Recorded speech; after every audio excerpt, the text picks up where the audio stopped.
Apa itu kapal selam? Bagaimana cara kerjanya? Mari kita jelajahi bersama.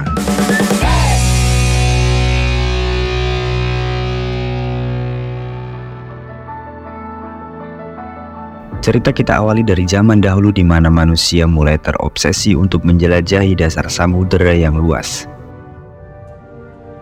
Manusia melihat ikan-ikan seperti paus bisa berenang bebas di dalam air.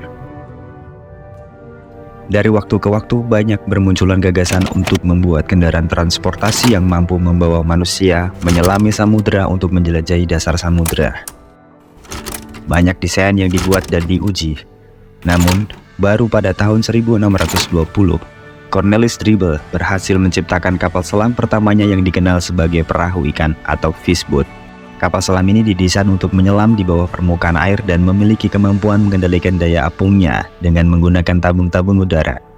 Meskipun kapal selam Drebbel hanya bisa menyelam dalam jarak yang terbatas, ia dianggap sebagai cikal bakal kapal selam modern.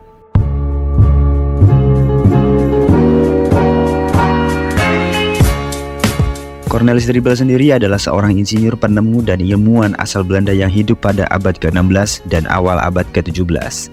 Dia dikenal karena penemuan dan pengembangan berbagai alat dan perangkat termasuk kapal selam. Cornelis Drebbel lahir sekitar tahun 1572 di Belanda. Ayahnya, Jacob Drebbel, adalah seorang pialang dan tukang kaca. Keluarganya tergolong dalam kelas sosial menengah. Dalam perjalanan hidupnya, Drebbel menunjukkan minat yang besar dalam ilmu pengetahuan dan eksperimen. Ia menjadi terkenal sebagai seorang penemu dan pembuat alat-alat ilmiah, termasuk alat pengatur suhu dan peralatan laboratorium.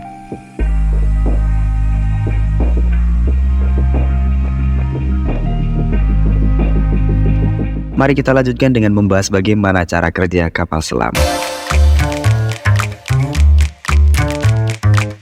Cara kerja kapal selam sangat menarik.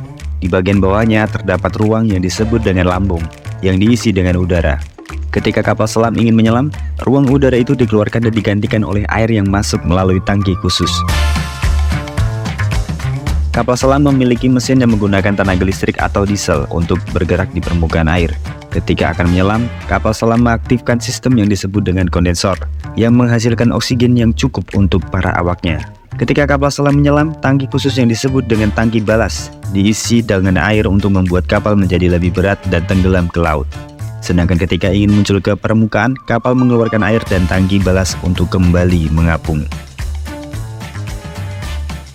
Seiring perkembangan zaman, desain dan sistem kerja kapal selam semakin kompleks dan rumit sesuai dengan keperluannya, seperti militer, penelitian, sampai dengan wisata.